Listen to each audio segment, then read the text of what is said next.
Now, parent, listen to this. This goes to parents. Listen to this. And this is Mr. Gazemba. And in case you're watching this video for the first time, don't forget to subscribe, like, comment, and share. And for your information, I'm not creating a content whereby I get to have a lot of viewers. No. My call is this. I just want to impact the society.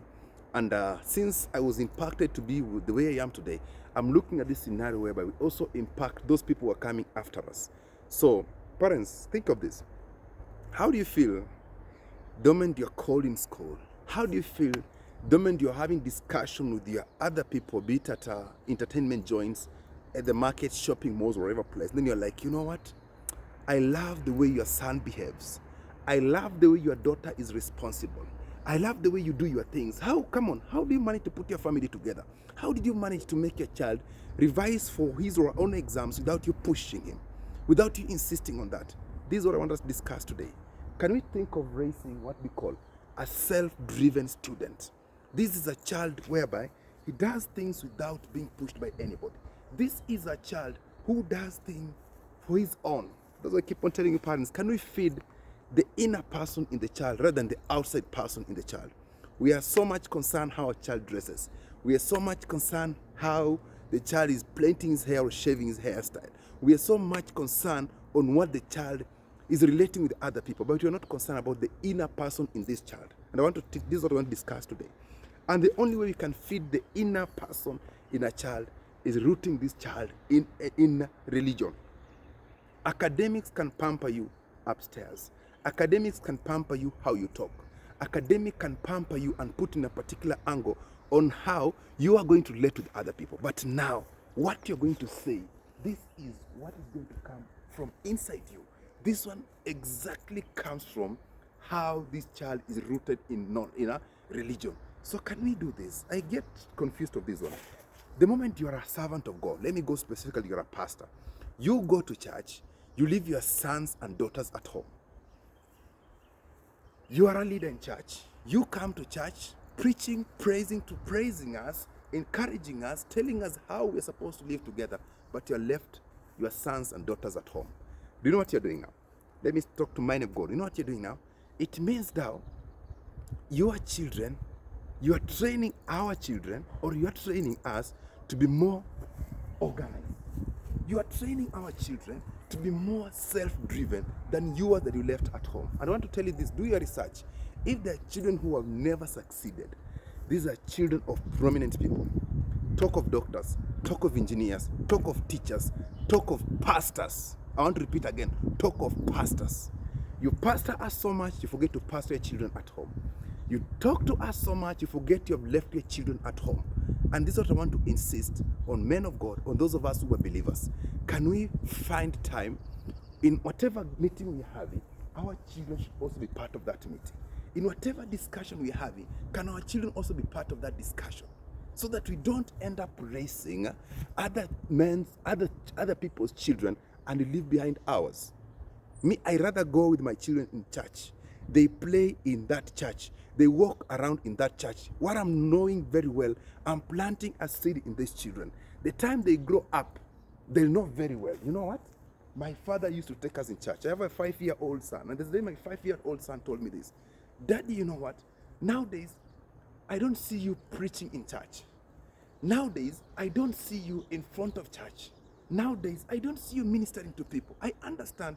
This boy, when I used to minister a lot, it was the age of 2, 3 to 4 years there. And then I got a little bit the other Sunday. God forgive me. I think now I've gotten back to where I'm supposed to do. Sundays now I think I'm finding time. I understand this. This young man was learning. This young man was looking at me.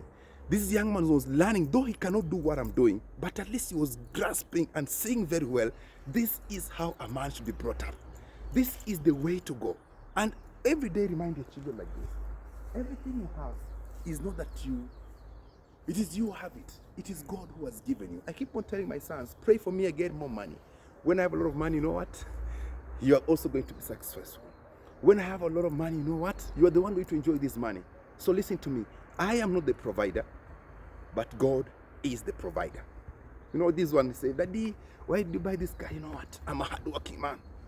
I wake up in the morning, I do this, without me making this. No, don't mislead your children. Tell them very well, everything I have today, despite the fact that I work hard for them, but it's God who provided for me. There are more men who are working harder than me, but God has not given them the grace to receive what God has allowed me to have today. That means you'll be instilling a religion in this child to understand there is God above. The most dangerous man in the society is a man without the fear of God. You know how men we are. The most dangerous man is a man without the fear of God. This is why I keep on telling ladies, if you are dating or you're engaging a man who doesn't have the fear of God, run for your life. A man with money, without the fear of God in him, run for your life. Because when you have the fear of God, even if you do what is wrong, you'll find that you'll come back and say, you know what, God, what I've done is wrong. Father, forgive me. What I've done is wrong. Father, forgive me. So please, this is just a wake-up call. If you're dating somebody outside there, come on. He doesn't have the fear of God. Run for your life. The moment this guy started misbehaving, you cannot even quote a Bible verse to him. The moment this guy started misbehaving, doing things wrongly, you cannot even say, and there's nothing that can hold him back. There is nothing. I have money, I have this. What are you going to tell me now? Come on. So that is it what I want to share this morning. Last thing I want to talk about, raising our children. Those of us who are blessed, we have our children we are raising at our houses. They are not our biological children. This is what I want to tell you this. It's not that people say when you have these children, they seek blessings from your family. When you are raising these children, how you treat them, that's why they are blessed. No. The moment you let your daughter sleep until 8, 9 or 10 a.m. in the morning, and then your sister or your brother's son or your brother's daughter in your house, you are telling her, before, let me go to rural setup. Before I wake up at 8, I want to find you. Number 1, you have swept the house. Number 2, you have washed utensils. Number 3, you have cooked tea for us. Number 4, you have prepared so and so and so and so to go to school. Let me tell you this. This girl you think you're mistreating, you're just training her to become the best mom when she grows up. Somebody didn't get me this. Let me repeat this again. This child you think you're mistreating in your compound by giving this child a lot of work, a lot of responsibility. You're just simply training this child. When he or she grows up, she becomes more responsible than your children that you are pampering. Wengine wanaenda shambani, others go to farm, they go to, let me use Swahili. Wengine wanaenda shambani, wanalima, wewe wako, umesema wangu hawezi wakalima. I'm telling you this. The time this child learns how to dig, the time this child learns how to plant crops, I'm telling you, when he grows up, he becomes the best farmer. And yours becomes the best beggar. Get it right. Yours become the best beggar, and the one who's going to the farm every morning becomes the best farmer. Even if you take him to best schools, let me tell you this. Best schools don't produce best students. Best parents produce best students. I want to repeat it again. Best schools never produced best students, but best parent can produce a best student. What do I mean? Parenting has more responsibility than a school. They keep on saying, I am a teacher by profession. In school, we teach specific subjects. We don't talk about manners in school. We just share one or two, then we throw it away. But at home, we talk more about how you are supposed to raise up. And a child who doesn't respect the father, no man will stand in front of him. A daughter who doesn't respect the father, he will never respect any husband. A boy who doesn't respect the mother, he will never respect any woman whatsoever of any caliber. If you can disrespect your father, what can a man of God tell you? If you can respect your mother, how will you value your wife? Somebody you met, somebody you can dismiss anytime. Come on. So parents, we have a huge responsibility. And my heart is crying for this. The way parents, we have neglected our responsibilities. I go to church myself. I see prominent leaders in church sitting front seats, but their families are never seen in church. You're raising a monster. You are busy blabbering with the Holy Spirit. You are busy blabbering in church with the Holy Spirit, casting out demons, but they're just camping back to your home.